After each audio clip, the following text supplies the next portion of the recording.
Olá, começa agora mais um programa TV Secor, o canal do comerciário que você assiste todas as manhãs e segundas-feiras em www.secor.org.br, também em tvosasco.com.br, pelos canais 3 da NET, 8 da Vivo Fibra e 22 da Megabit.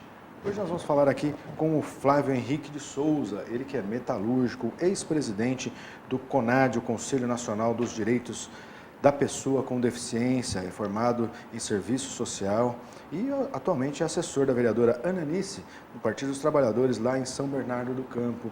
Flávio, bom dia, obrigado por estar aqui conosco. Viu?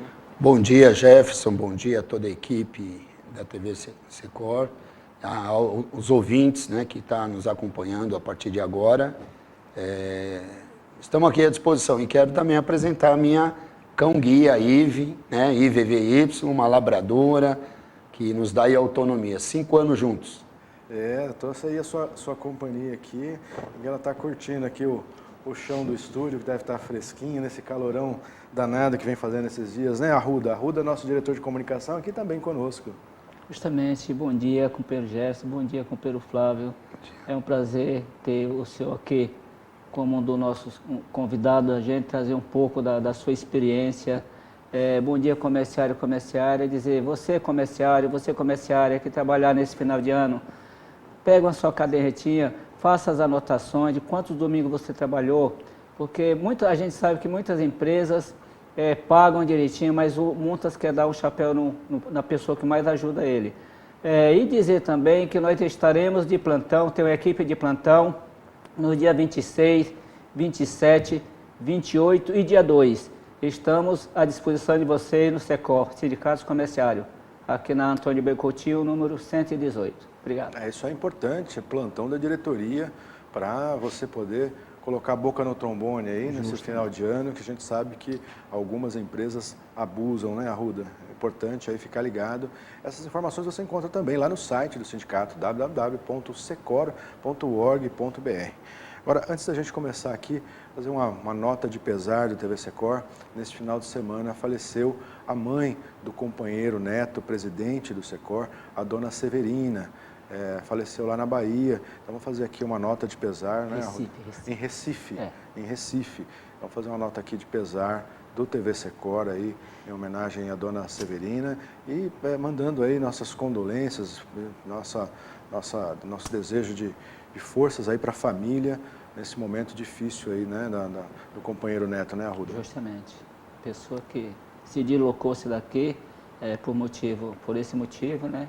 Infelizmente, acredito que estava esperando só a visita dele para que Deus o recolhesse, né? Mas está em bom lugar. Aí fica a nossa nota de pesar aí. Nós vamos falar então aqui com o Flávio. O Flávio que vem do movimento, ele é muito ligado ao movimento sindical, mas também aí a defesa, né, das pessoas com deficiência, foi membro aí do CONAD, o Conselho Nacional dos Direitos da Pessoa com Deficiência. Antes de ele falar um pouquinho aqui do CONAD, pedi para o Flávio contar um pouquinho a trajetória dele, porque o Flávio não é o típico, né, pessoa com deficiência que entrou pela lei de cotas, né, que hoje beneficia tanta gente, né? Podia beneficiar mais, né, Flávio? Mas ainda assim é uma garantia, mas mesmo assim, Flávio, ainda anterior a essa luta aí no mundo sindical, no mundo do trabalho. Conta um pouquinho aí da sua trajetória, Flávio. Bom, mais uma vez, bom dia, nosso carinho ao companheiro neto, né, pelo falecimento da sua mãe, a dona Severina, nosso carinho para toda a família e respeito. Um bom dia ao Arruda aqui, nosso companheiro, e a todos os comerciários, comerciárias, né? E a todo o movimento sindical, né? O coletivo da CUT, de trabalhadores e trabalhadoras com deficiência, Comissão dos Metalúrgicos do ABC com deficiência, e agradecer também, né, a sensibilidade da nossa vereadora Ananice, uma mulher negra, única mulher vereadora na cidade de São Bernardo do Campo, e que seu mandato traz aí uma bandeira de direitos humanos, né? Questão da mulher, igualdade racial, LGBT, pessoas com deficiência. Então, estamos aí à disposição na militância. Bom, eu sou do interior de São Paulo, Jefferson, né, e ouvintes. Eu sou de Avaré, mas vim para a região do ABC com 4 anos de idade. Perdi uma visão, meses de vida. Também veio de família muito humilde, economicamente falando. Minha mãe era da roça, né, caçula de 14 irmãos, 9 vivos, e o único com deficiência. E sou, na verdade, cego desde os 14 anos, que aí eu perdi a outra visão aos 14 anos, que foi a atrofia do nervo óptico. É um tipo de cegueira que pode haver alguma descoberta através das células troncos, não só para cegueiras, mas para outras deficiências também. Virei metalúrgico, trabalhei numa fabriquinha na Barra Funda 51 dias, chamada Fibrax, de bolacha, aos 18 anos. E em 90 eu entrei numa autopeça, Costal, Pauliceia, São Bernardo do Campo. E lá eu comecei a minha trajetória na militância, né, como trabalhador com deficiência, antes da lei de cota, que eu entrei em 90, a lei de cota é 99, né? E acabei lá seguindo uma trajetória na militância. Eu acho que já estava no sangue mesmo, né? Então, lá eu virei um dos primeiros representantes dos trabalhadores e trabalhadoras, uma empresa com, na época, 1.400 funcionários, a maioria eram companheiras. Fez parte da comissão de empresa lá? E fiz parte lá, era chamado delegado sindical, depois comissão de fábrica. E, embora tenha 34 anos com deficiência, eu comecei a militar na área da pessoa com deficiência a partir de 2000. Né? 2000, comecei a fazer o debate dentro do movimento sindical. O sindicato que eu pertenço, Sindicatos Metalúrgicos do ABC, um abraço à nossa diretoria, ao Wagner Santana, nosso presidente, e toda a diretoria. E foi lá que eu comecei a fazer esse debate. E juntos com outros sindicatos, bancários, químicos, educação, nós construímos junto com a militância, com a direção da CUT, o coletivo estadual e nacional de trabalhadores e trabalhadoras com deficiência. E a partir daí nós conseguimos aí, né, ocupar ou ganhar as eleições no CONAD. Né? Foi a participação do movimento sindical dentro do CONAD e do Conselho Nacional dos Direitos da Pessoa com Deficiência. Então, fazendo um resumo, né, me formei em Serviço Social em 2014. Hoje estou fazendo uma pós-graduação em Saúde Pública, na mesma faculdade. E todos esses espaços que, né, a gente percorreu, foi pós a deficiência. Então, mais um resumo aí, viu, Jefferson e Arruda, né? Tá certo. E como é que foi essa participação no CONAD, Flávio? O Conselho Nacional dos Direitos da Pessoa com Deficiência, quer dizer, é um órgão institucional, né? Tem várias instituições. Como é que ele funciona? O CONAD ele é um conselho, um colegiado, né?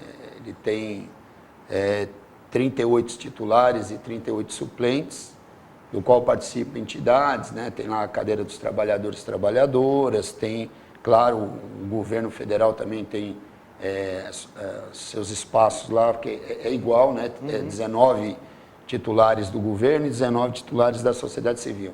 Lá, a turma chama de tripartite. Né? Lá participa Ministério Público, a OAB, cadeira dos trabalhadores e trabalhadoras, entidades de pessoas com deficiência a nível nacional, tem que ser instituição nacional, né?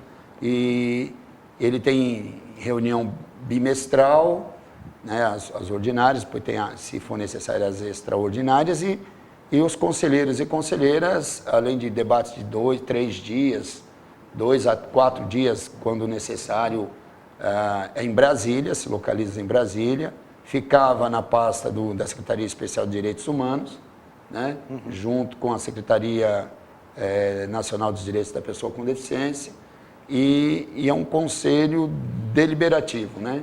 Então tem lá toda a sua importância na construção e na garantia e na defesa dos direitos da pessoa com deficiência. Ele é um conselho que, inclusive, decide políticas efetivas, né? Não é só consultivo. Não. Né? Ele delibera de fato. Delibera. Toma decisões aí. Sim, tomamos decisões, inclusive, quando nós tivemos 2015, 2017, a CONEI, Confederação Nacional das Escolas Privadas, patronal, tentou entrar com uma DIN, né, desobrigando as escolas particulares a não serem inclusivas.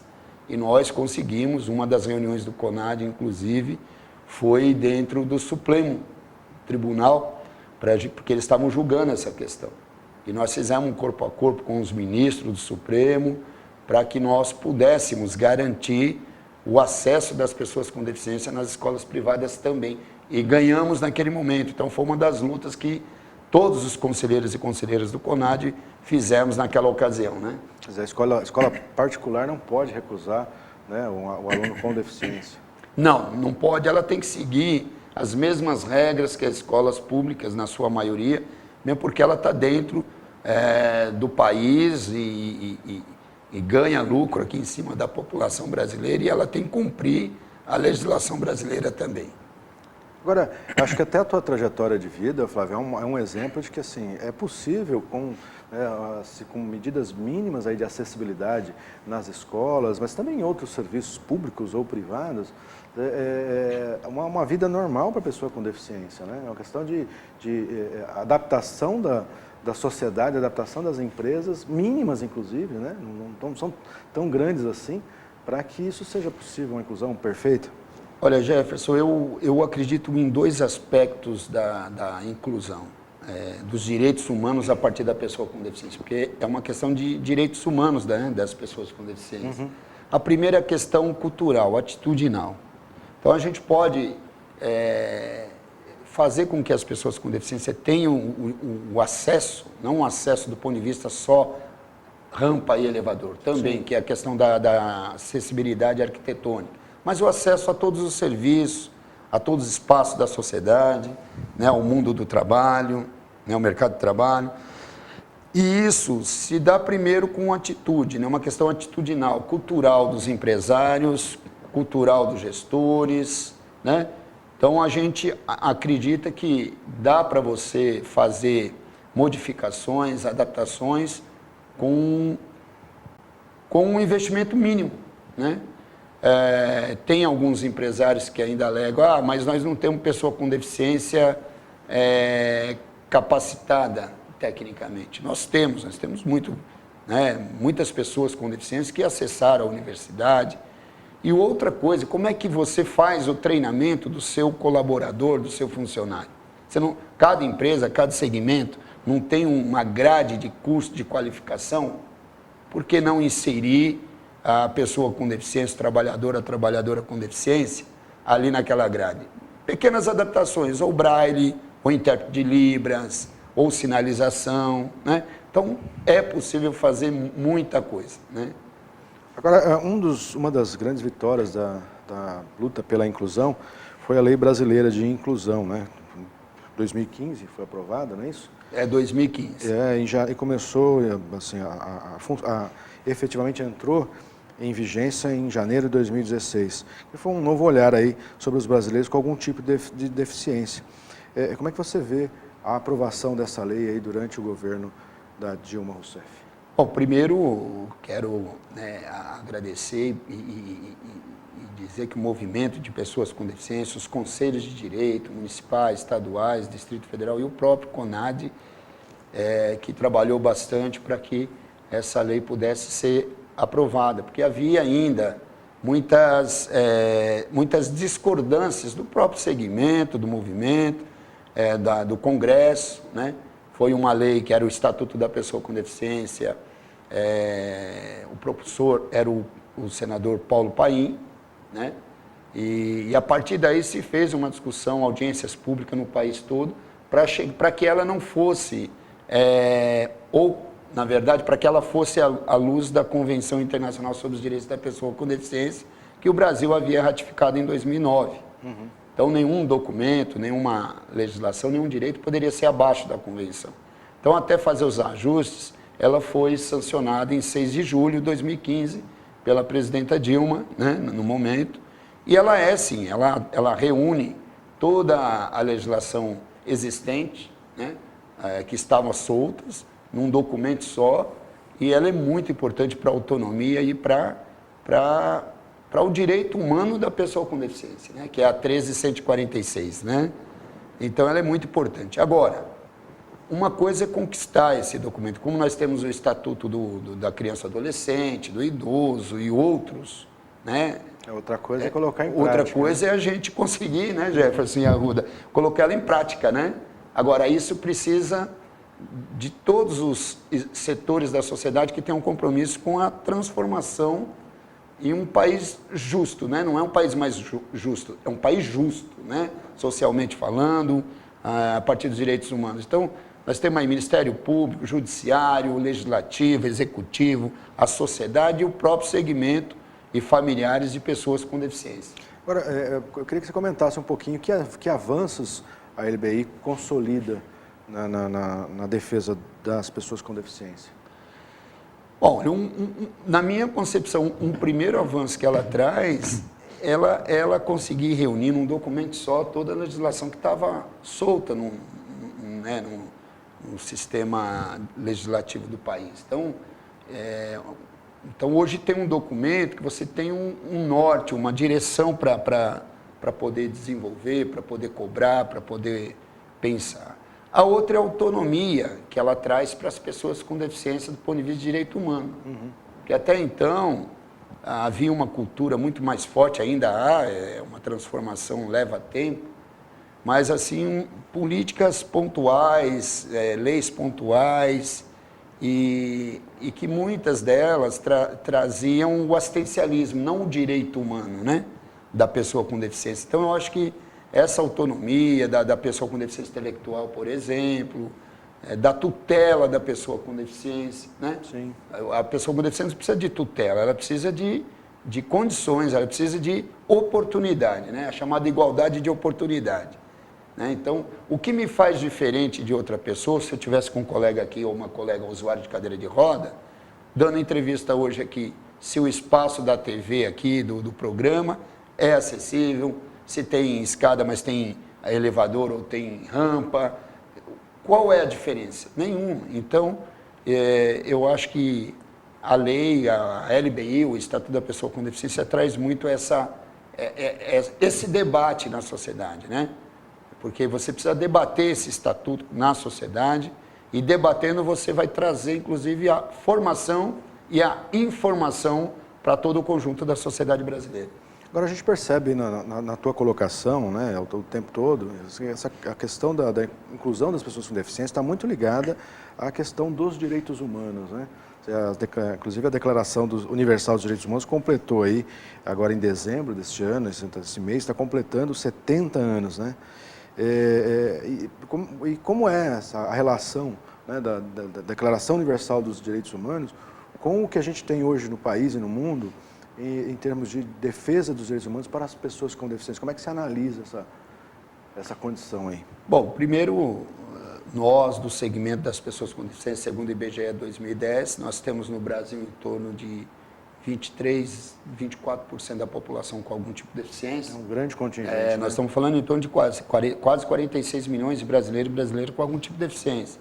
E aí nas mais variadas, né? São pessoas com deficiência que adquiriu congenitamente, violência no trânsito, a partir do trabalho, né? Acidentes de trabalho, enfim, a violência urbana. Então tem várias naturezas que possibilitam uma pessoa se tornar com deficiência.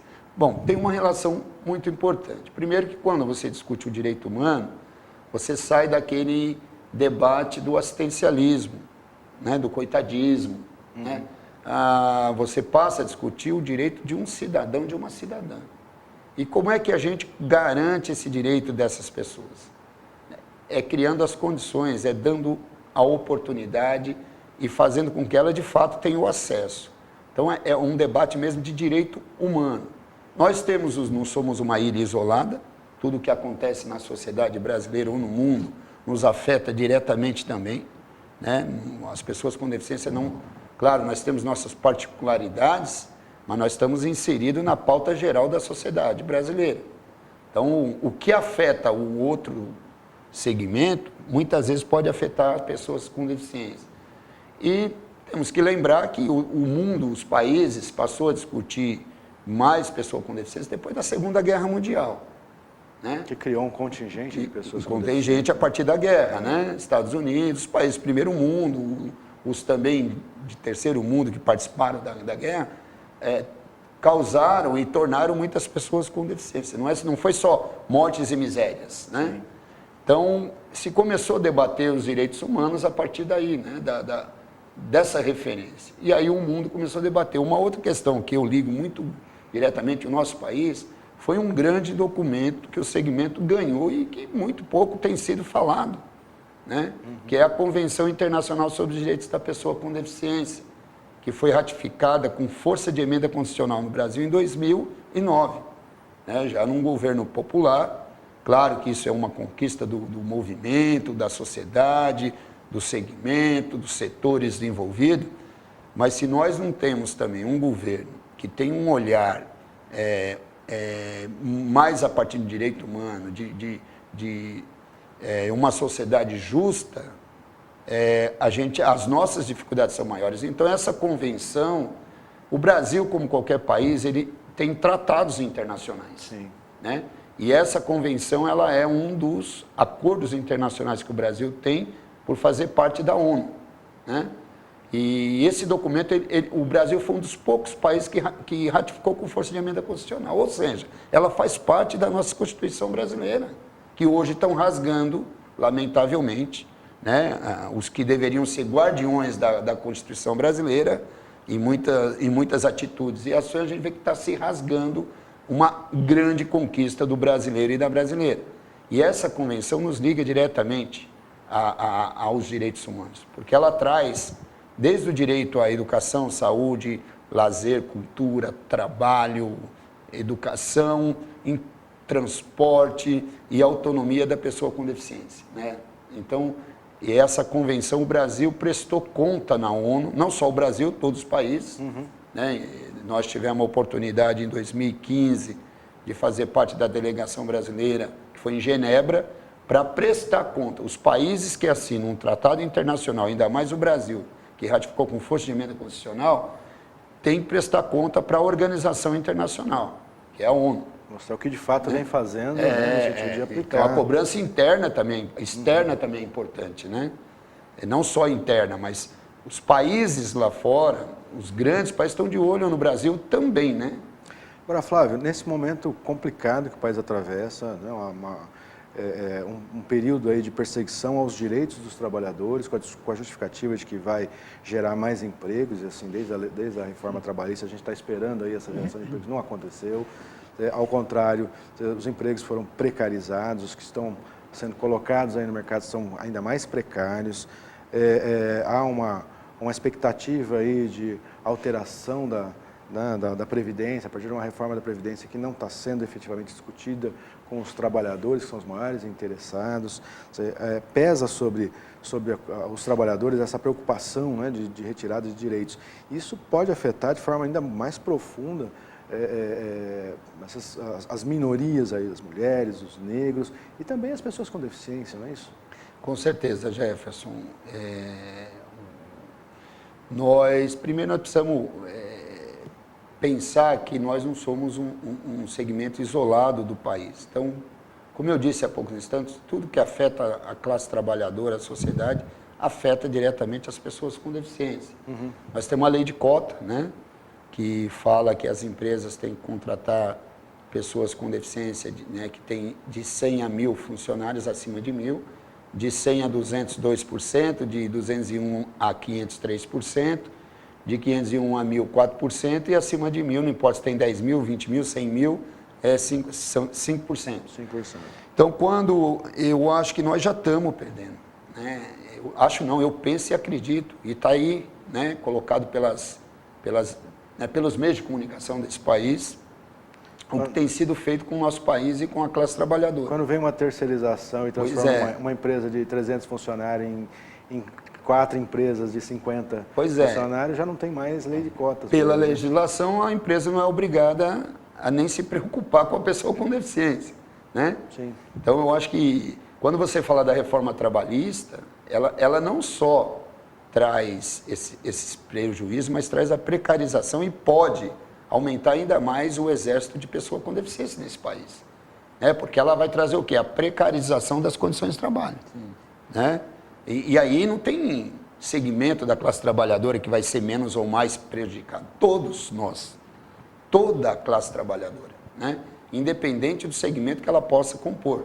Sim. Né? A terceirização, é isso que você falou, ela agrava mais ainda.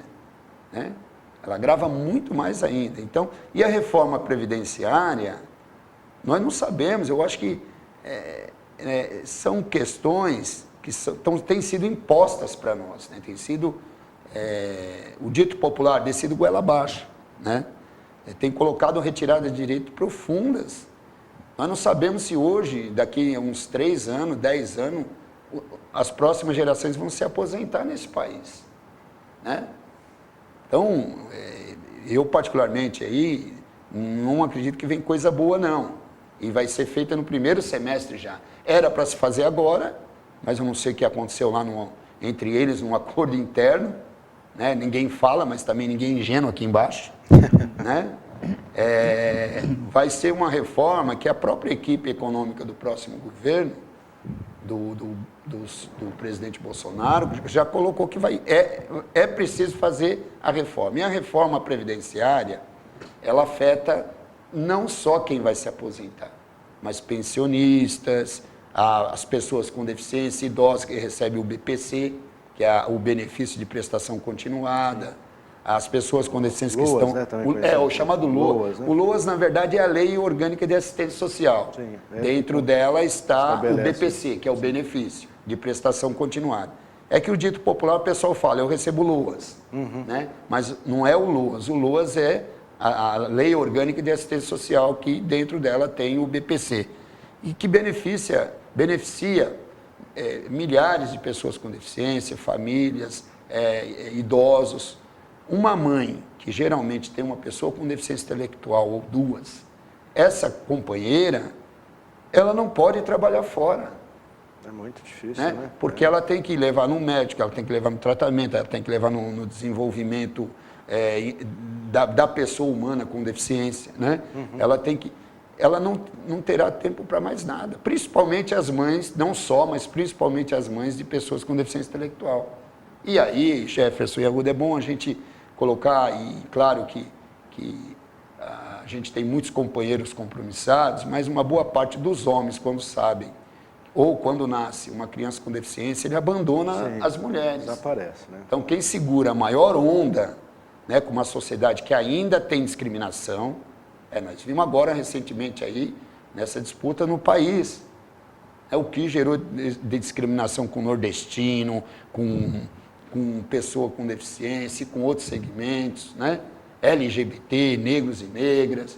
Então, nós ainda temos um país, e nós precisamos debater, mas muito preconceituoso. Então, a maioria desses homens, que aí não dá para chamar de companheiros, né, abandonam a sua mulher e o seu filho ou a sua filha com deficiência. Então, como é que uma companheira dessa vai trabalhar fora? Então, a reforma previdenciária, eu lamento dizer, ao meu ver, 25 anos de militância já tentaram várias políticas nesse país, né, ela não será boa, inclusive, para a sociedade, para a classe trabalhadora. Né? Eu vejo isso com muita dificuldade. E a precarização, cada vez mais, dos trabalhadores e trabalhadoras. Tá certo. Flávio, infelizmente nosso tempo está chegando ao fim aqui, passa rápido aí, né? Quando o papo é bom, né, Arruda? Então eu queria agradecer aí a tua presença, a tua participação no programa. Agradecer a participação, a presença do Arruda também, viu, Arruda? Muito obrigado aí pela participação. E o TV Secor vai ficando por aqui. Você já sabe, não fique só, fique sócio. Confira no site do seu sindicato, www.secor.org.br. Os benefícios e vantagens serão associados. E eu aguardo você na próxima semana. Até lá!